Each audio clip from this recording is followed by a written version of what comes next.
அந்த விலங்குகளை எடுத்து அடக்கம் பண்றது தான் என்னுடைய முக்கியமான பணி.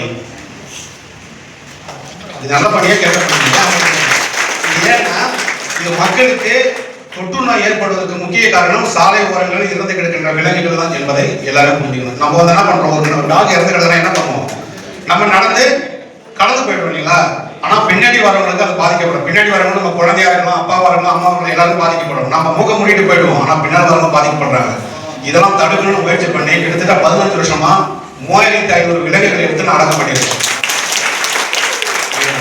அது மட்டும் இல்லாம இதை என்னுடைய வலைத்தளத்தை போட்டதுனால இதை பார்த்துட்டு நிறைய கல்லூரி மாணவர்கள்லாம் வந்து இது ஒரு அற்புதமான நான் சொல்லணும் போது எனக்கு தனியான ஒரு ஆங்கில புரிதல் இல்லாதனால இன்னைக்கு நான் வந்து 10வது படிக்கிறேன்.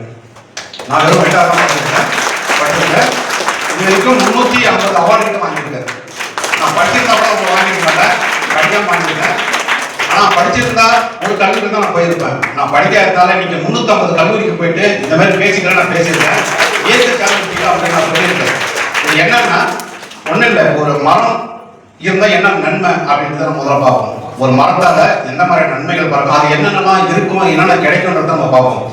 அப்துல் கலாம் வந்து ஒரு மேடையில் வந்து பேசியிருக்காரு, அணிப்புள்ளியை வளர்த்தான் ஓடி போச்சு, பறவையை வளர்த்தான் ஓடி போச்சு, மரம் ஒன்று வச்சேன் இது எல்லாமே வந்துருச்சு அப்படின்னு.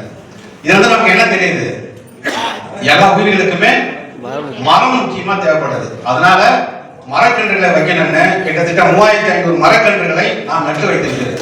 எப்போனாலும் பார்க்கணும்.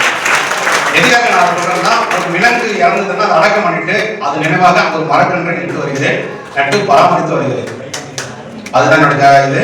மற்றும் அது மட்டும் இல்லாமல் மற்ற விலங்குகள் மற்ற அமைப்புகளை இணைஞ்சு இதுவரை 3 லட்சம் பனைவிதைகளை இந்த மண்ணில் தூவி இருக்கேன். எல்லாம் ஒரு 8-9 வருஷமா வந்து பனைமரங்களை நட்டுட்டு இருக்கேன்.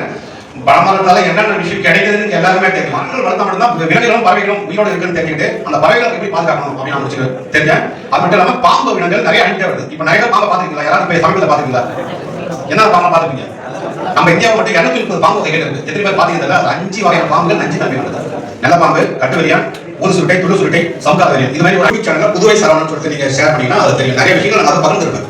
ஒரு பறவைகளை எப்படி பாதுகாக்கணும், ஒரு விலங்கு இறந்தா எப்படி பாதுகாப்பாக நம்ம வந்து அதை அடக்கம் பண்ணணும், இது அடக்கம் பண்ணால் யாருக்கும் நன்மை என்பதை நான் அதை தெளிவாக அழகாக நிறைய வீடியோ போட்டிருப்பேன். அதை பார்த்துக்கலாம். இந்த இடத்தை எனக்கு வாய்ப்பை ஏற்படுத்தி கொடுத்திய அந்த NIOS நிறுவனத்துக்கும் என்னுடைய மனமார்ந்த வாழ்த்துக்கள் தெரிவித்துக் கொண்டு நம்ம சார் அவர்களுக்கும் மற்றும் நடேசன் அவர்களுக்கும் என்னுடைய மனமார்ந்த நன்றிகளை தெரிவித்துக் கொண்டு